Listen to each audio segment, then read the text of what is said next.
Dari sebuah artikel yang saya baca, saya mendapatkan informasi bahwa mantan Menteri Kominfo Johnny Gerard Plate dituntut hukuman penjara 15 tahun di dalam kasus korupsi BTS 4G.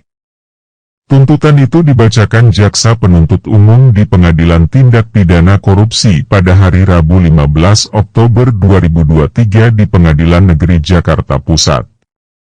Majelis Hakim Pengadilan Tipikor Pengadilan Negeri Jakarta Pusat yang memeriksa dan mengadili perkara ini memutuskan menjatuhkan pidana pokok terhadap terdakwa Johnny Gerard Plate dengan pidana penjara selama 15 tahun dikurangi selama terdakwa berada dalam tahanan, kata Jaksa Penuntut Umum Kejaksaan Agung Sunarwan.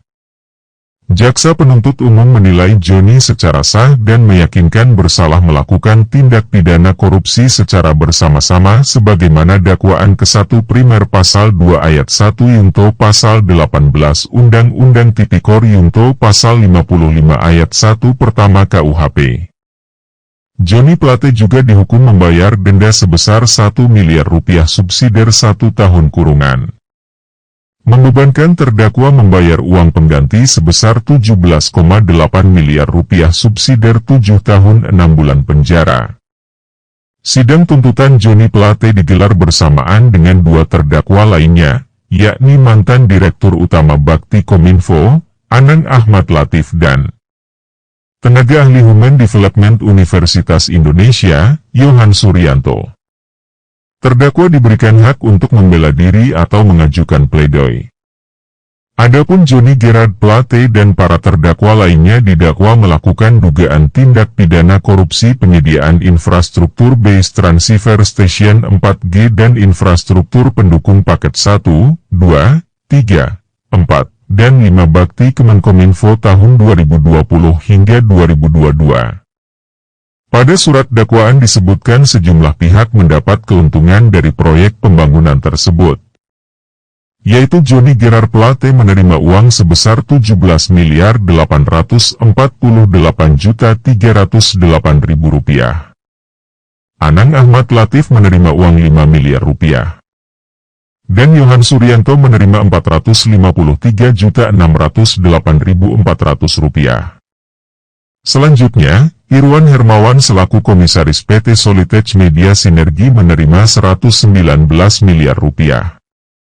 Windy Purnama menerima 500 juta rupiah. Muhammad Yusriski menerima 50 miliar rupiah dan 2,5 juta dolar Amerika Serikat. Konsorsium Fiber Home PT Telkominfra PT Multitrans Data untuk paket 1 dan 2 menerima 2.940.870.824.000 rupiah. Konsorsium Lintas Arta Huawei SEI untuk paket 3 menerima 1.914.920.955 rupiah. Dan konsorsium IBS dan ZTE paket 4 dan 5 mendapat 3.504.518.715.600 rupiah. Setelah saya mencoba menjumlahkan semua uang korupsi ini, maka ditemukan hasil jumlah uang bagi-bagi, yang sudah terungkap di pengadilan, adalah sebesar 8.260.606.077.445 rupiah. Johnny Gerard Plate diharuskan membayar uang pengganti sebesar 17,8 miliar rupiah subsidiar 7 tahun 6 bulan penjara. Jumlah uang pengganti ini sama dengan jumlah uang yang dikorupsi Johnny Gerard Plate. Mudah-mudahan semua uang korupsi BTS ini bisa kembali. Dari bacaan artikel yang lain, saya mendapatkan informasi tentang tenaga ahli utama kantor staf Presiden, Ali Mohtar Ngabalin memastikan bahwa kasus korupsi yang menjerat Menteri Komunikasi dan Informatika Johnny Gerard Plate tidak terkait dengan urusan politik menjelang pemilu 2024. Menurut Ngabalin, Kejaksaan Agung tidak mungkin gegabah dalam menetapkan tersangka dalam perkara ini. Kita harus menghormati Kejaksaan Agung, kata Ngabalin. Kejaksaan Agung resmi menetapkan Menteri Komunikasi dan Informatika Johnny Gerard Plate menjadi tersangka kasus korupsi proyek pembangunan BIS Transceiver Station. Kejaksaan Agung langsung menahan Johnny yang mengenakan rompi merah muda dan membawanya ke mobil tahanan. Beberapa hari sebelum Johnny ditetapkan sebagai tersangka, berbagai spekulasi muncul. Salah satunya mengaitkan proses hukum terhadap Plate dengan dukungan Nasdem terhadap Anies Baswedan sebagai calon presiden. Menurut Ngabalin, pemanggilan terhadap Plate pun bukan untuk pertama kalinya. Sejak bulan Februari 2023, Ngabalin menyebut sudah ada 3 kali pemanggilan terhadap Plate. Sejak tahun 2022 kasus ini kan sudah jalan, kata Ngabalin. Saat ditanya apakah ada tekanan dari pihak tertentu untuk penetapan Johnny sebagai tersangka, Ngabalin juga membantahnya. Ngabalin juga memastikan tidak ada tekanan terhadap Presiden Joko Widodo berkaitan dengan kasus ini. Jokowi tidak bisa ditekan oleh siapapun, saya tahu persis, dan kawan-kawan bisa lihat kapan Jokowi dalam menentukan sikap dan pandangannya, baik dalam program strategis nasional maupun tugas kepastian yang beliau mau ambil. Ngabalin menyebut dirinya sudah berkomunikasi dengan Menteri Sekretaris Negara Pratikno terkait kasus Plate ini. Dipastikan bahwa kasus ini adalah kasus murni yang terkait dengan tugas dan tanggung jawab Pak Johnny dalam tugasnya sebagai Menteri Komunikasi dan Informatika.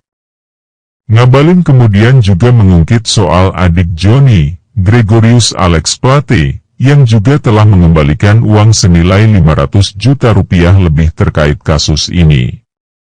Oleh sebab itu, Ngabalin memastikan kasus ini berdiri sendiri. Jangan pernah ada orang yang mengkait-kaitkan masalah penahanan dengan kasus politik dan menjelang pemilu. Deputi V Kantor Staf Presiden Jaleswari Pramodawardhani membantah isu yang beredar bahwa kasus yang menjerat Plate bernuansa politik. Isu muncul karena Nasdem, Partai Johnny, mengusung Anies Baswedan sebagai capres. Yang terjadi tidak ada sangkut pautnya dengan politik. Dhani mengklaim kasus yang menjerat Plate murni proses penegakan hukum tidak pidana korupsi. Tidak perlu banyak berspekulasi. Menurut Dhani, pemerintah menghormati proses hukum yang tengah berjalan ini. Pemerintah juga percaya pada profesionalitas aparat penegak hukum dalam bekerja. Kita serahkan pada proses hukum, ujarnya. Dhani juga menyebut kasus Plate ini tentu bukan hal yang diharapkan. Pada banyak kesempatan Presiden telah mengingatkan untuk kerja yang benar dan hati-hati. Ketua Umum Partai Nasdem Surya Paloh telah bicara panjang lebar soal berbagai isu. Dari hubungannya yang dingin dengan Presiden Joko Widodo maupun soal kasus hukum yang menjerat Johnny. Surya menyebut Nasdem sebetulnya tidak dalam posisi merasa ditekan atas kasus Plate ini. Surya Paloh menganggap proses hukum ini sebagai sesuatu yang normal.